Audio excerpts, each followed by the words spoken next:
A very good day to one and all watching us. Today we have with us an eminent educationist, a Ph.D. holder in alternative medicine and the founder of Pranic Symbologist, Dr. Surendra Dass with us. We'll be having his interview on the topic of ancient alien civilization and India's connection to all of it. Sir, आपका आज इस छोटी सी श्रृंखला में हार्दिक स्वागत है. There has been a lot of hustle and bustle on the social media, the social forums regarding ancient alien civilizations. So, as we have with us Dr. Surendra sir, and he has studied most of the literature which is available. Sir, what is your take on this, sir? Here I would like to make a mention of Dr.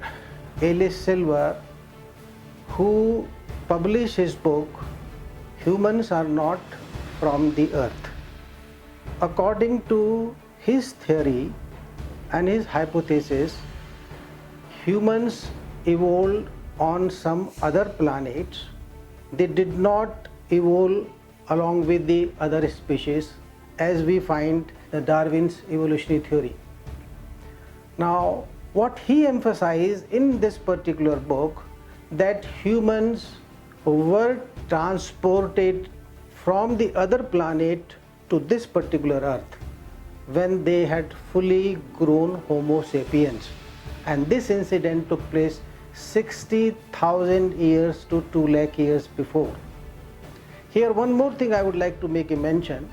Can you imagine 10,000 years before a civilization which had the aerial capability? In fact, 10,000 years before, the humans lived in caves, but then there is sufficient evidence that the people in those days had the aerial capability. In the 1929, these men, a German theologian, he was doing some work in the Palace Library of Istanbul. He was actually making a list of the antique items, and there he could find a skin parchment which had a map drawn on it. When he studied the map, he could find that a map had been drawn and signed by Piri Reis, a Turkish cartographer, and exact date was mentioned and the year in it was in 1513. The matter did not end up here. Later on, Professor Charles Hapgood of New Hampshire University, he published a book in 1965. The book name is Maps of Ancient Sea Kings, and there Professor Charles pointed out that the Piri Reis map had the accuracy, pinpoint accuracy of the Antarctica, which was not fully explored until 1950. Not only that, the map indicates the outlines glaciers and the other areas which were supposed to have existed in the Ice Age 10,000 years before the first Earth continental shift took place. Now that's really pretty amazing, because it would tend to indicate that the map was made at a time when Antarctica was ice-free, which would be many millions of years ago. The map also accurately charts the coasts of Europe and North Africa, but it's the illustration of northern Antarctica that truly astonishes ancient astronaut theorists, because this region wouldn't even be discovered for another 300 years. So it's a very novel and unique approach, a very historically evident approach which Dr. Surendra sir has put forth. And I would like to place my second question before you, sir, that amidst all the facts that you have already presented right now, are there any additional sources of evidences or information in this regard, sir? So please elaborate. Yes, there are several evidences available. here I would mention that in 1966, Eric von Däniken, a Swiss author, was writing his famous book, Chariots of God. At the same time, Carl Sagan, a very famous scientist, wrote in one chapter of his book, Intelligent Life in the Universe, the possibility of extraterrestrial visitation. And this particular chapter inspired one author, Ronald, to write another book, The Space God Revealed. Now I will talk about the Eric von Däniken's book, Chariots of God, which is having lot of evidences. He has cited the references from the Old Testament. He has taken references from the Ramayana. He has also taken references from Mahabharata, and where he is focusing on one thing, and that is about the spacecrafts and the people who had come from the outer space, the Swarglok. One of the important evidence I like to make a mention that in northern Iraq there is a cave that is called Cave of Shanidar. The skeleton of the grown-up man along with a child was found in this cave, which was dated back to 45,000 years BC. This is one solid evidence. The second thing, flint industry was discovered in Iran in Gar Kobe, which also dates back to nearly 40,000 years back. These are the two significant evidences I am actually quoting from the Eric von Däniken's book, Chariots of God. This is, I think these two evidences are the sufficient evidence to highlight. The matter did not end up here. I'll also like to mention one of the famous journalists, American journalist, who had written a book in 1998, The Haunted Planet. In this haunted planet, he has also given several evidences about the extraterrestrials visit, the aliens visit to the planet. What beautifully he writes in this book of Haunted Planet, that in the remote past, two cultures simultaneously existed. One that lived in the caves, and the other one who were very advanced, highly civilized, and these highly civilized people built mega cities with stones. They sailed every ocean on this planet and also scattered artifacts of the stones and the metals across every continent. The people who lived in the caves, they considered these big and mega cities as the sacred places. They worshipped these highly civilized beings. They mentioned their names in their legends and myths and handed down from one generation to another. Thank you, sir, for your valuable insight. अब आती है भारत की बारी. Sir, having studied so much of literature, what is your take on the fact that India was in some kind associated to all of this? India was in some connection to all of the ancient aliens theory. Sir, your take on it. Oh, that's indeed a question, I think, which will interest our viewers to a great extent. Now, when we talk in terms of the ancient alien civilization, which existed in the remote past, we use one particular civilization that is called Lemurians. Now, how this word Lemuria first came into a scientific journal. That was in 1864. A scientific article was published in a scientific journal, Mammals of Madagascar. There, the Philip Lutley Sclater, who was a famous geologist from England, he has done lot of research on the fauna of Madagascar.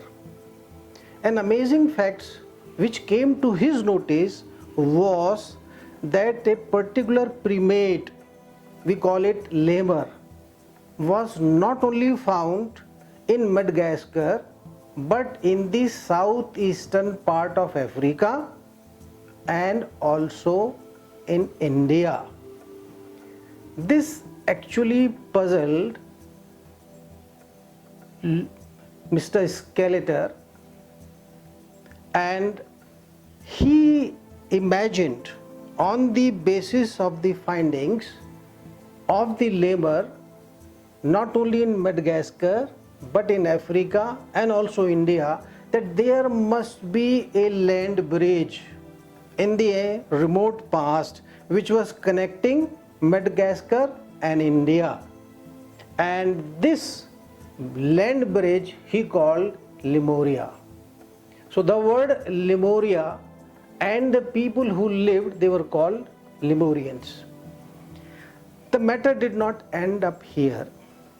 In 1875, I am talking it about, Madame Blavatsky, a very famous occultist, telepathic and a writer from Russia.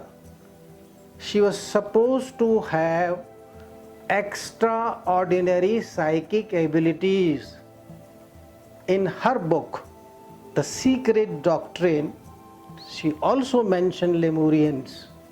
And what she mentioned, that Lemuria was a continent which got submerged under the Indian Ocean long time back, because there were so many volcanic eruptions. So the Lemurians who were living there, they had no other option but to leave, and they started living. They settled in East Indies, they came to southern part of India, and they also settled in Africa. This is what Madame Blavatsky mentioned in her book, The Secret Doctrine. The Professor Ramaswamy, he wrote one book, The Lost Land of Lemuria. And now he is connecting the fact which Madame Blavatsky had mentioned in her book. In this particular book, Professor Ramaswamy mentioned that this natural catastrophe which took place on that particular island, and people, those who survived, had to leave and had to settle down. Where did they go? They had come to Indus Valley, they had gone to Nile Valley, and they had also gone to Mesopotamian Valley. And these were the people who created Indus Valley civilization, Egyptian civilization, and Mesopotamian civilization. Now, I'm giving you another amazing fact. In 2013, a famous geologist from South Africa, Louis Herschel, he took a team and discovered a lava-covered subcontinent under the Indian Ocean, which is exactly under the Mauritius, and this took place recently in 2013. So what was the hypothesis of Philip Lutley? What is the actual hypothesis mentioned of Madame Blavatsky is now has been proved by the geologists that there lies a continent which submerged millions of years before. Scientists studied over 8,000 specimens and several hundred fossil species were identified, confirming the continent was once above sea level and filled with life. The lost continent we're focusing on in this video is the mythical continent of Lemuria, which was believed to be located in the Indian Ocean. The first time scientists started to talk about this land was during the mid-1800s, when a British lawyer and zoologist, Philip Sclater, wrote a paper entitled The Mammals of Madagascar. Sclater found that lemur fossils were extremely abundant in Madagascar and India. But curiously, these fossils were entirely missing in Africa and the Middle East. This observation led Sclater to propose that during one point in the distant past, India and Madagascar were connected by land and were part of a broader continent he decided to name Lemuria. Many other scientists proposed the existence of such a continent as well. Sir, thank you for actually establishing the geographical link in between India and Africa by giving reference of the continental drift theory. I remember reading somewhere that in 2020, Mr. Narayan Murthy submitted a plea to the court where there was a bench of 2 judges and they sought some guidance and light from Archaeological Survey of India, Archaeological Society of India, that there is supposed to be a submerged continent in between the south of Kanyakumari and Australia, which is supposedly called as Kumari Kandam. So I think the court is ordering people to get details out of it. So coming to the symbological side of things, sir, I would like to place another question before you, that how do you contemplate on the symbols which are associated with this ancient aliens theory, sir? Your take on this? Yes, I think you tried to very beautifully linked the actual story of Lemuria and the Kumari Kandam. Now, your main question is now related to the symbols of the ancient alien civilization. As I already mentioned, that John A. Keel, who wrote one of his very famous book, The Haunted Planet, where he mentioned that there were 2 kinds of culture existed simultaneously, the one who lived in caves and the one who were highly civilized. Here comes the main point. G. von Petzinger, a paleoarchaeologist who had done lot of survey, the research and examined the Ice Age caves. What she could discover in almost all these 14-15 caves in the Europe, that those who were living in the caves used some common symbols, and these common symbols were all in number 32, and they were more or less geometrical. They were circles, they were spirals, they were asterisks, they were dots, they were rectangles. Why I mentioned about this particular paleoarchaeologist G. von Petzinger? Because it has got some relevance with the sacred geometry which we find in the later part of this incredible art that mostly dates between 10 and 40,000 years ago. What we often think of course, is the animals. But there's this other enormous group called the geometric signs that outnumber the animals and the humans at most sites by a ratio of 2 to 1 or more. Civilization. As the civilization grew, the symbols also started conveying the deeper ideas, the deeper philosophy and the deeper concepts. Now, the sacred geometry is not only related to the philosophical aspect, it is also related to the cultural aspect, it is also related to the religious aspect, it is also related to the architectural aspect also. I remember Galileo once said that the geometry is the alphabet of the God with which he created this universe. He wrote the entire script of the universe with the geometry, and this we find that the sacred geometry is inherent with the simple pine cone to the snail shell, to the human cells, and to the pyramids of the Giza. Why did I try to make a relationship with what exactly the Pat Ginger found in the ancient caves, what John A. Keel is mentioning about the people who lived in the caves, and then we are talking how the sacred geometry, the symbols they grew up. Now, I like to bring your attention. There are basic symbols which are universally recognized. Swastik is one of them. The Christian cross, the flower of life, Ankh, it is an Egyptian symbol, pentagram, hexagram, Gayatri Yantra, Shri Yantra.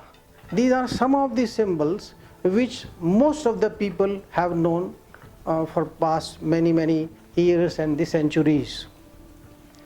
What I like to draw your attention that in the year 2004 in Roswell in New Mexico, a very shining small piece of rock was discovered.